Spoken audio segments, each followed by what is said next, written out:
Evan wasn't planning to change his life that Saturday morning. He was just a single father, nursing cold coffee, while his son drew stick figures on napkins. Then, Lucas pointed across the cafe and said, "Dad, that lady is crying." The woman by the window was Tessa, his coworker from the third floor. They had never exchanged more than polite nods, but something in her shattered expression made Evan stand up, walk over, and say the one thing he had never told anyone. That single sentence would tear down walls neither of them knew they had built. The cafe was called Morning Light, though Evan had never paid attention to the name. He came here every Saturday because Lucas liked the chocolate croissants, and the corner booth had good lighting for spreadsheets. It was routine, safe, predictable. Evan had built his entire life around those 3 words since his wife walked out 4 years ago. He didn't take risks. He didn't deviate. He certainly didn't approach crying women he barely knew from the office. But there he was, standing beside Tessa's table with his hands shoved into his jacket pockets, feeling like an idiot. She looked up at him with mascara streaked beneath her eyes, clearly mortified to be seen like this. Her laptop was open in front of her, but the screen had gone dark. A crumpled tissue sat next to an untouched latte. She was the woman from accounting who always smiled at him in the elevator, the one who remembered everyone's birthdays and organized the office potluck every December. He had never seen her without that practiced, professional warmth. "Evan," she said, quickly wiping her face with the back of her hand. "I'm so sorry. I didn't realize anyone from work came here. I'm fine, really. Just allergies." The lie was so transparent, it almost made him turn around and walk away. That would have been the polite thing to do, the safe thing. Instead, he pulled out the chair across from her and sat down. "My son is over there," Evan said, nodding toward Lucas in the corner booth. The boy was completely absorbed in his drawing, oblivious to the adult drama unfolding across the room. "He told me you were crying. He's 6. He doesn't understand social boundaries yet." Tessa let out a weak laugh that caught in her throat. She clearly didn't know what to say, and Evan realized he didn't either. He had acted on impulse, which was unlike him. Now he was stuck. "You don't have to sit here," Tessa said. Her voice was hoarse. "I know we're not exactly friends. I mean, we've worked at the same company for 3 years, and I don't think we've ever had an actual conversation." She was right. They existed in parallel lines at work, nodding in hallways, sharing trying, awkward small talk in the break room. He knew her name, her department, and absolutely nothing else. Yet something about the rawness of her pain felt familiar in a way he couldn't explain. Evan looked at her for a long moment. He could say something generic, something like, "Everything will be okay," or "Do you want to talk about it?" Those were the words people expected. Comfortable words, meaningless words. He had heard them 100 times after his wife left, and they had done nothing except make him feel more alone. So instead of offering empty comfort, he said something he had never admitted to anyone. 4 years ago, my wife told me she didn't want to be a mother anymore, Evan said quietly. She said Lucas was a mistake, that marrying me was a mistake. She packed one suitcase while I was at work and left a note on the kitchen counter. Didn't even say goodbye to him. He was 2 years old, and she just walked away like he was nothing. The words came out flat, almost clinical. He had buried this story so deep that speaking it aloud felt like reading someone else's tragedy. Tessa stared at him. Whatever she had expected him to say, it wasn't that. Her own tears seemed forgotten as she processed what he had just revealed. This wasn't polite conversation. This wasn't the kind of thing coworkers shared over coffee. Evan didn't know why he had said it, except that something in her grief had unlocked a door he kept permanently sealed. "Why are you telling me this?" Tessa asked. Her voice was barely above a whisper. You don't even know me. Evan leaned back in his chair and looked toward Lucas again. The boy was now using 3 different colored crayons at once, his small tongue poking out in concentration. Everything Evan did, every choice he made, revolved around that child. He had erased himself completely to become nothing but a father. Because I know what it looks like when someone gets told they're not enough, Evan replied. And whatever happened to you today, I'm guessing it has something to do with that. He watched her face crumble again, fresh tears spilling down her cheeks. She pressed her palm over her mouth, as if trying to physically hold in the pain. He had guessed correctly. Tessa took several shaky breaths before she could speak. I've been trying to adopt for 2 years, she finally said. I went through all the home studies, all the interviews, all the financial reviews. I did everything right. And today I got the call that I've been rejected again. 3rd time. She laughed bitterly. Apparently, single women in their late 30s aren't ideal candidates. They want couples, traditional families. I'm just a backup option nobody ever picks. The weight of her words settled between them. Evan understood backup options. He understood being the one left behind while someone else decided you weren't worth staying for. He had spent 4 years convincing himself he was fine, that he didn't need anyone except Lucas. But sitting across from Tessa, watching her grieve a family she might never have, he felt the cracks in his own walls beginning to show. I haven't told anyone at work about my wife, Evan said. Everyone assumes I'm divorced, that it was mutual. I let them believe that because the truth is humiliating. She didn't want me, and she didn't want our son. What does that say about me? He hadn't meant to make this about himself, but the words kept coming. It was like a dam had broken somewhere inside him, and he couldn't stop the flood. Tessa shook her head slowly. It says something about her, not you. She seemed genuinely surprised by her own response, as if defending him had come automatically. I've seen you with your son in the parking lot a few times. The way he holds your hand. The way he looks at you. That's not a child who feels unwanted. Her observation hit Evan harder than he expected. He had worked so hard to shield Lucas from the abandonment, to make sure the boy never felt the rejection his mother had inflicted. Hearing that someone else could see his efforts meant more than he could articulate. Thank you, Evan said simply. They sat in silence for a moment, 2 strangers who had suddenly become something else entirely.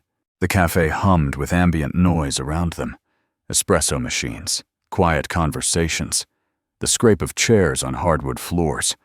But their table felt like a separate universe, a pocket of honesty in a world built on surface-level interactions.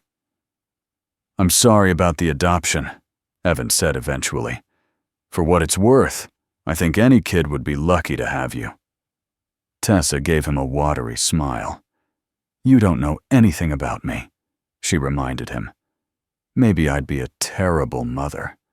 Her tone was self-deprecating, but Evan could hear the real fear beneath it. She had been told no so many times that she was starting to believe she deserved it. You remember everyone's birthday, Evan said. You organize the potluck every year, even though no one ever thanks you for it. You cried alone in a cafe, instead of calling someone because you didn't want to be a burden. He shrugged. That tells me enough. Tessa looked at him like he had just handed her something precious.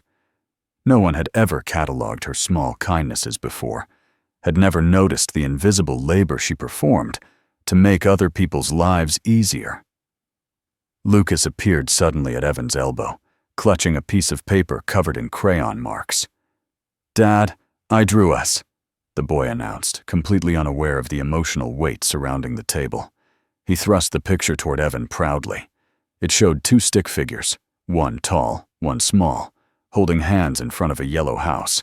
The son in the corner had a smiley face. That's beautiful, buddy, Evan said, his voice catching slightly. He glanced at Tessa, who was watching Lucas with an expression of pure tenderness. For a moment, her grief seemed to lift, replaced by something softer. "This is Tessa," Evan told his son. "She works with Dad." Lucas studied her with the unfiltered curiosity only children possess. "Why are your eyes red?" the boy asked bluntly. Tessa laughed, a real laugh this time. "I was sad earlier," she admitted, "but I'm feeling better now." Lucas considered this information seriously, then nodded as if it made perfect sense. "Dad makes me feel better when I'm sad too," he said. "He makes really good grilled cheese." With that profound wisdom delivered, he wandered back to the booth to continue his artistic endeavors. Evan and Tessa looked at each other across the table, something unspoken passing between them. They had crossed a line that couldn't be uncrossed. The careful distance between coworkers had been demolished in a single conversation, replaced by a raw vulnerability neither of them had anticipated. Whatever happened next, they could never go back to polite nods in the elevator. "I should go," Tessa said finally, closing her laptop and gathering her things. "Thank you for sitting down. You didn't have to do that." Evan stood as well, suddenly unsure how to end this strange encounter. "See you Monday," he said, the words painfully inadequate for what they had just shared. Tessa nodded, offered him one last fragile smile, and walked out of the cafe into the gray October morning. Evan returned to the booth where Lucas was waiting. His son looked up at him with innocent eyes and asked, "Is the sad lady your friend now?" Evan didn't know how to answer. He looked through the window, watching Tessa's figure disappear down the sidewalk. "Maybe," he said quietly. "Maybe she is." Monday arrived with the weight of a secret neither of them had asked to carry. Evan walked into the office building at 8:45, the same time he always did, and immediately felt the shift in his own awareness. Every corner, every hallway, every elevator door became a potential encounter. He found himself scanning faces in the lobby, half hoping and half dreading the moment he would see her. This was exactly what he had spent 4 years avoiding, the vulnerability of caring whether someone else appeared. Tessa was already at her desk when he passed the accounting department on his way to his own floor. Their eyes met through the glass partition for exactly 2 seconds before she looked away and buried herself in paperwork. The message was clear. Whatever had happened at the cafe existed in a separate reality, one that couldn't survive under fluorescent office lights. Evan understood. He even agreed with it. They were colleagues, nothing more. The intimacy of Saturday had been an accident, a collision of 2 wounded people who happened to be in the same place at the same time. For the next 3 weeks, they perfected the art of professional distance. When they passed each other in the hallway, they exchanged brief nods accompanied by tight smiles. When they ended up in the same meeting, they sat on opposite sides of the conference table and avoided direct conversation. It was awkward in the specific way that only forced politeness can be: stiff, calculated, exhausting. Every interaction required conscious effort to pretend nothing had changed, even though everything had. Evan threw himself into work with renewed intensity, staying late to finish projects that could have waited, volunteering for assignments no one else wanted. It was easier to lose himself in spreadsheets and deadlines than to examine why a single conversation with a woman he barely knew had left such a mark. Lucas noticed the change.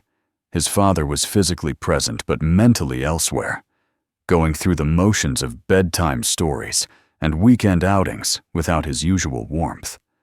One night, while Evan was tucking him in, the boy asked a question that cut straight through his defenses. "Dad, are you sad like the lady at the coffee shop?" Lucas looked up at him with those impossibly perceptive eyes, and Evan felt his chest tighten. He had worked so hard to protect his son from adult complications, to be the steady, reliable presence that his own wife had failed to be. But children see through masks that fool everyone else. They sense the truth even when they can't articulate it. "I'm okay, buddy," Evan said, smoothing Lucas's hair back from his forehead. "Just tired from work." The lie tasted sour in his mouth. He kissed his son goodnight and retreated to the living room, where he sat in the dark for nearly an hour, wondering when he had become so skilled at pretending to be fine. The turning point came unexpectedly, as most turning points do. Evan was eating lunch alone in the break room when Tessa walked in, clearly not expecting to find anyone there. They both froze for a moment, caught in the awkward choreography of avoidance. Then something in Tessa's expression shifted. A flicker of exhaustion maybe, or resignation, and she walked to the refrigerator without changing course. She retrieved her salad and sat down at the table across from him. "This is ridiculous," she said quietly. "We're grown adults acting like middle schoolers who accidentally held hands at a dance." Evan couldn't help it. He laughed. It was the first genuine laugh he had experienced in weeks, and it broke something loose inside him. Tessa smiled, and the tension that had been suffocating them both finally began to ease. "I know," he admitted. "I've been avoiding the third floor like it's haunted." They talked for the rest of his lunch break, carefully at first, then with increasing ease. She asked about Lucas. He asked about her weekend. Nothing profound, nothing that would crack open the vulnerable places they had accidentally exposed at the cafe. Just two colleagues sharing a meal. But when Evan returned to his desk that afternoon, he realized he was smiling for no particular reason. He couldn't remember the last time that had happened. The lunches became a pattern, not every day, but often enough that it stopped feeling accidental. They discovered shared opinions about terrible office coffee and incompetent management. They debated movies and argued about the best pizza places in the city. The conversation stayed safely on the surface, both of them silently agreeing not to revisit the rawness of their first meeting. But beneath that unspoken rule, something was growing. A friendship, maybe, or the foundation for something neither of them was ready to name. One afternoon in late November, Tessa mentioned that she had started volunteering at a children's center downtown. She said it casually, almost as an aside, but Evan caught the significance immediately. After 3 rejections from the adoption agency, she had found another way to connect with the children she longed to nurture. She spent Saturday mornings reading to toddlers and helping older kids with homework. Her voice softened when she talked about it, filled with a quiet joy that he hadn't heard before. "There's this one girl, Melody," Tessa said, stirring her coffee absently. "She's 8, been in foster care most of her life. She pretends she doesn't care about anything, puts on this tough act. But last week she asked if I would be there again this Saturday, and when I said yes, she almost smiled." Tessa looked down at her cup. "It's not the same as being a mother. I know that. But it feels like I'm finally doing something that matters." Evan listened to her and felt something uncomfortable stir in his chest. He had spent 4 years pouring every ounce of himself into being a father, sacrificing friendships, hobbies, any semblance of a personal life. He had convinced himself this was noble, that good parents were supposed to disappear into their children. But watching Tessa find purpose outside the role she had been denied forced him to confront an unsettling question. When had he stopped being a person and started being only a function? He tried to remember the last time he had done something purely for himself. Not for Lucas, not for work, just for Evan. He couldn't.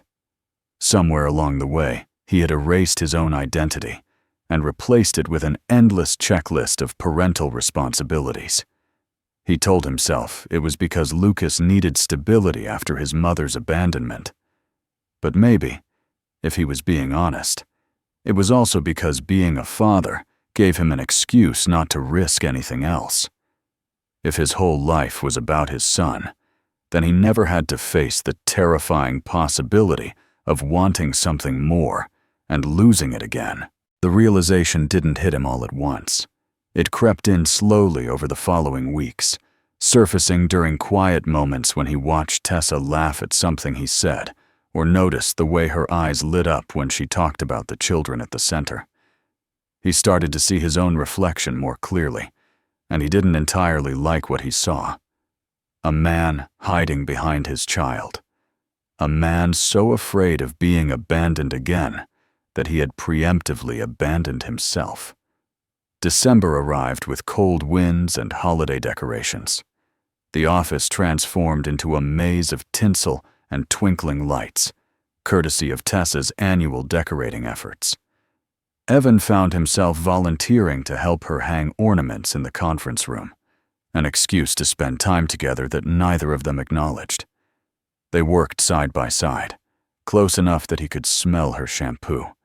Something floral, something warm. He thought about reaching for her hand and immediately buried the impulse. That night, after putting Lucas to bed, Evan sat at his kitchen table and forced himself to confront what was happening. He was developing feelings for Tessa. Real feelings. The kind he had sworn off after his wife destroyed his ability to trust. The kind that made him want to text her at 11 at night just to ask about her day. The kind that felt like hope and terror in equal measure. And underneath the flutter of new emotion, there was a deeper fear coiling in his gut. What would this mean for Lucas? His son had never known another woman in their home, had never had to share his father's attention with anyone except teachers and babysitters. Evan had kept their world small and self-contained, a fortress of two. Bringing someone else into that space felt like a betrayal, even though Lucas had done nothing but ask about the sad lady from the coffee shop every few weeks. What if Evan let Tessa in and she left, just like his wife had? What would that do to a 6-year-old boy who had already lost one mother? The questions multiplied in his mind until he couldn't sleep. He lay awake staring at the ceiling, running through scenarios, convincing himself that the safest path was to bury whatever he was feeling and maintain the status quo.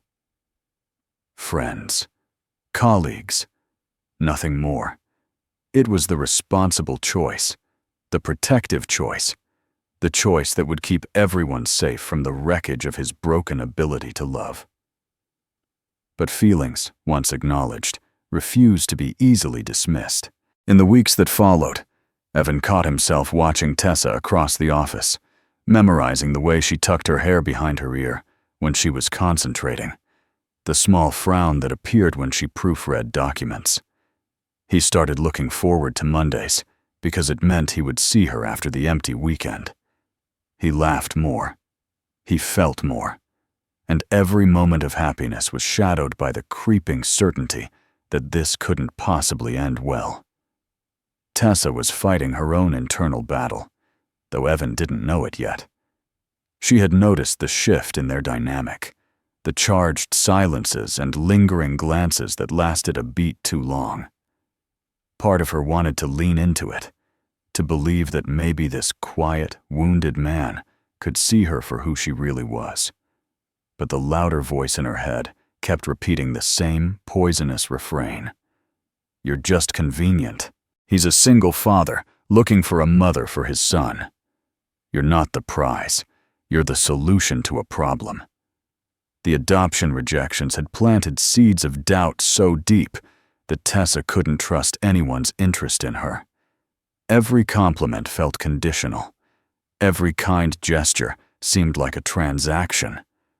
She had spent her whole life being the helper, the organizer, the one who made other people's lives easier while asking for nothing in return. And she had learned, painfully, that being useful was not the same as being wanted. The agencies didn't reject her because she was unworthy. They rejected her because the system prioritized different configurations of family.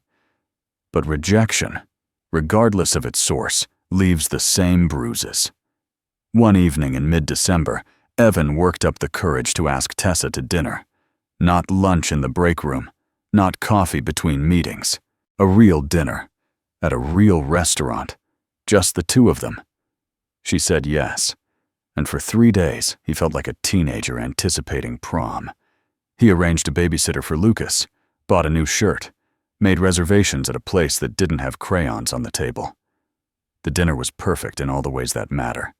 They talked for hours, closing down the restaurant without realizing how much time had passed.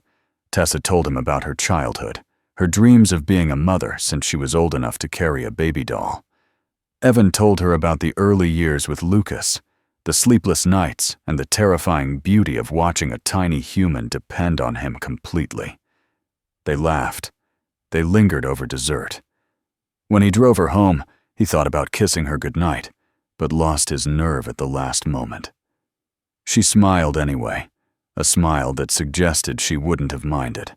Everything unraveled the following week. They were at the office holiday party, standing near the punch bowl, when a coworker made a casual comment that detonated like a grenade. "You two would make such a cute family," the woman said, gesturing between Evan and Tessa with tipsy enthusiasm. "That little boy of yours needs a mom, Evan.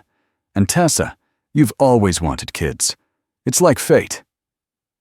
The woman wandered off, oblivious to the damage she had caused. Evan saw the change in Tessa's face immediately. The warmth drained out of her expression, replaced by something guarded and fragile. She excused herself to get some air, and when he followed her into the hallway, she was leaning against the wall with her arms wrapped around herself like armor. "Is that what this is?" Her voice was barely controlled. "Am I auditioning to be Lucas's mother?" Evan felt his stomach drop. "What? No, Tessa, that's not—" But she cut him off, shaking her head. "I can't do this. I can't be someone's backup plan again. I spent 2 years being evaluated and rejected, being told I wasn't good enough for a child who doesn't even exist yet. I will not spend more time wondering if the only reason you like me is because I fit a vacancy in your life." Evan tried to explain, to tell her that his feelings had nothing to do with Lucas needing a mother, and everything to do with the way she made him feel alive for the first time in 4 years. But the words came out wrong, tangled and defensive, and Tessa wasn't listening anyway. She had already made up her mind.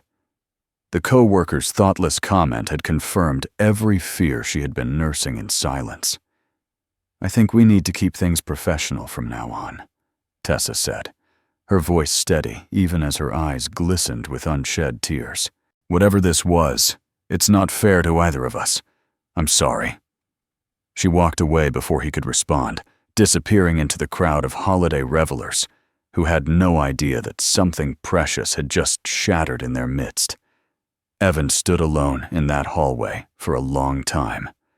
The sounds of the party filtered through the door, laughter, music, clinking glasses, but they felt like they belonged to a different world. He had finally allowed himself to want something beyond his carefully constructed walls, and the moment he reached for it, it crumbled to dust in his hands. The familiar numbness began to settle back into his chest, filling the spaces that hope had briefly occupied. He went home that night and found Lucas asleep in his bed, clutching the drawing he had made at the café months ago. The one with 2 stick figures holding hands. Evan sat on the edge of the mattress and watched his son breathe, and for the first time since his wife left, he let himself cry. The days between Christmas and New Year passed in a gray blur. Evan went through the motions of holiday traditions with Lucas, opening presents, watching movies, eating too many cookies. But his mind was elsewhere. He kept replaying the moment in the hallway, searching for the words he should have said, the argument he should have made. Every night he stared at his phone. composing messages he never sent. Every morning he deleted them and told himself it was better this way. But it wasn't better. The emptiness that had defined his life before Tessa now felt unbearable, a void he could no longer pretend to ignore. He had spent 4 years building walls so high that nothing could hurt him again, and in doing so, he had also ensured that nothing could reach him. Safety and isolation, he was learning, were often the same thing. Lucas sensed the shift in his father's mood. The boy had stopped asking about the sad lady after Evan gave him vague non-answers too many times. But one evening, while they were building a puzzle together on the living room floor, Lucas looked up with an expression far too serious for a 6-year-old. "Dad, you're allowed to have friends," he said, like it was the most obvious thing in the world. "I have friends at school. You should have friends too." Evan didn't know whether to laugh or cry, so he pulled his son into a hug and held on longer than usual. That night, after Lucas was asleep, Evan sat alone in the dark and forced himself to confront the truth he had been avoiding. He was terrified, not of Tessa specifically, but of what she represented. The possibility of wanting someone, of needing someone, of opening himself up to the kind of devastation his wife had inflicted. He had wrapped his entire identity in being Lucas's father, because fatherhood was the one role no one could take from him. But in doing so, he had stopped being anything else. He had stopped being a man who could love, who could hope, who could imagine a future that extended beyond bedtime routines and school pickups. The question wasn't whether he had feelings for Tessa. He knew he did. The question was whether he was brave enough to fight for them, even knowing he might lose. His wife's abandonment had taught him that love was a gamble with devastating odds. But what had playing it safe actually given him? 4 years of loneliness. 4 years of watching life happen to other people. 4 years of convincing himself that half a life was better than risking a whole one. Across the city, Tessa was fighting her own battle. She had thrown herself back into work and volunteering, filling every waking hour with activity so she wouldn't have time to think about Evan. But the nights were harder. In the quiet darkness of her apartment, doubt crept in like water through cracks in a dam. Had she overreacted at the party? Had she let one careless comment destroy something real? The coworker's words had triggered every insecurity she carried, every rejection she had internalized. But maybe that said more about her wounds than about Evan's intentions. She thought about the way he had looked at her during their dinner, like she was something precious he was afraid to break. She remembered how he had cataloged her small kindnesses at the cafe, noticing things about her that she barely noticed herself. That wasn't a man shopping for a mother for his child. That was a man seeing her, really seeing her, for the first time in her life. And she had pushed him away because she was too scared to believe it could be real. New Year's Eve arrived cold and bright. Evan had no plans except watching the ball drop on television with Lucas, who would inevitably fall asleep before midnight. But something had shifted inside him during the past week. The conversations with himself in the dark had cracked open a resolve he didn't know he possessed. He couldn't keep living a half-life. He couldn't keep hiding behind his son as an excuse to avoid risk. If there was even a chance that Tessa might listen, he had to try. He called his neighbor, a retired teacher who occasionally watched Lucas, and asked if she could stay with him for a few hours. Then he drove to the only place that made sense, Morning Light Café. It was a long shot. Tessa had no reason to be there on New Year's Eve, but the cafe was where everything had started, and if he was going to lay his heart on the line, it felt right to do it in the place where they had first been honest with each other. She was there. Evan saw her through the window before he even opened the door, sitting at the same table by the window, laptop closed, staring at nothing in particular. Later, she would tell him that she had come for the same reason he had, drawn back to the place where someone had finally seen her. His heart slammed against his ribs as he pushed inside. The cafe was nearly empty, just a few other lonely souls scattered among the tables. Tessa looked up when the door chimed, and her expression cycled through surprise, wariness, and something that might have been hope. Evan walked to her table and sat down without asking permission. For a long moment, neither of them spoke. The weight of everything unsaid pressed down on the space between them. Finally, Evan took a breath and said the words he had been rehearsing for days. "I'm not here because Lucas needs a mother," he began, his voice steady despite the trembling in his hands. "I'm here because I can't stop thinking about you. Because you're the first person in 4 years who made me want to be more than just a father. Because when you laugh, something inside me remembers what it feels like to be happy." He held her gaze, refusing to look away.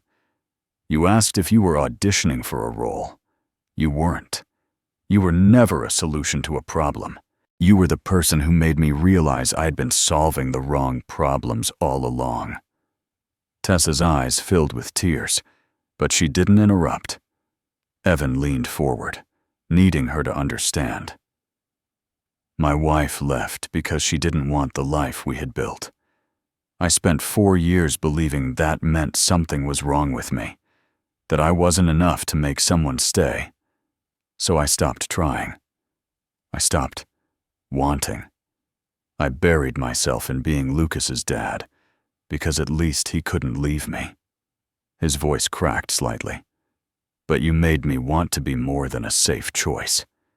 You made me want to be brave again." The silence that followed felt like standing on the edge of a cliff. Tessa wiped her cheeks with the back of her hand, the same gesture she had made the first time they sat at this table. When she finally spoke, her voice was barely above a whisper. "I've spent my whole life being useful to people, being the one who helps, who organizes, who makes things easier. And I convinced myself that was the same as being loved." She took a shaky breath. "The adoption rejections broke something in me. They made me believe that I would never be chosen for who I am, only for what I could provide." She looked at him then, really looked at him, and Evan saw the same fear in her eyes that he felt in his own chest. "But the volunteering changed something," she continued. "Those kids don't need me to be a perfect mother. They just need me to show up. And showing up, being present, turned out to be enough." A fragile smile crossed her face. "I think I finally understand that I don't need to fill a void to be worthy of love. I just need to be myself and trust that someone will see me." Evan reached across the table and took her hand. She didn't pull away. "I see you," he said simply. "Not as a mother for Lucas, not as someone to complete my family. Just you, Tessa. The woman who remembers everyone's birthday. The woman who cries alone because she doesn't want to burden anyone. The woman who made a little girl in foster care almost smile." He squeezed her fingers gently. "I'm not asking you to fix me or save me. I'm asking if we can figure out the rest together." Tessa laughed, a wet, broken sound that released something she had been holding too tightly. "I'm terrified," she admitted.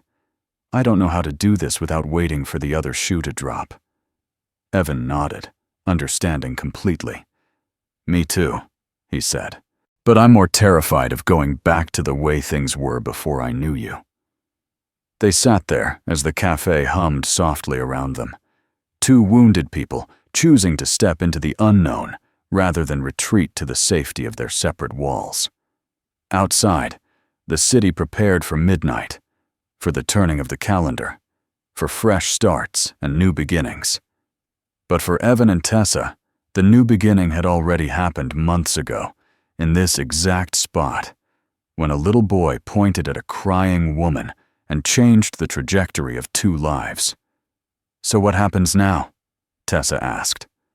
Evan smiled, the first real smile that had crossed his face in weeks. "Now we go slow," he said. "We figure it out one day at a time. And if we're lucky, maybe one Saturday morning, you'll come have chocolate croissants with me and Lucas, and he can show you his latest drawings." Tessa's eyes softened at the mention of the boy she had only met once, briefly, on the worst day of her recent memory. "I'd like that," she said quietly. "I'd like that a lot." They stayed at the cafe until closing, talking about nothing important and everything that mattered. When they finally stepped outside into the cold January air, fireworks were erupting somewhere in the distance, bright bursts of color against the dark sky. Evan walked Tessa to her car and stood with her in the parking lot as the new year officially began. He didn't kiss her. It wasn't time for that yet. But he pulled her into a hug that said everything words couldn't. Gratitude, hope, the terrifying promise of a future neither of them had dared to imagine. She held on just as tightly. Two people who had learned the hard way that love was a risk, finally deciding that some risks were worth taking. Not to complete each other, not to fill the empty spaces, but to walk forward, side by side, into whatever came next.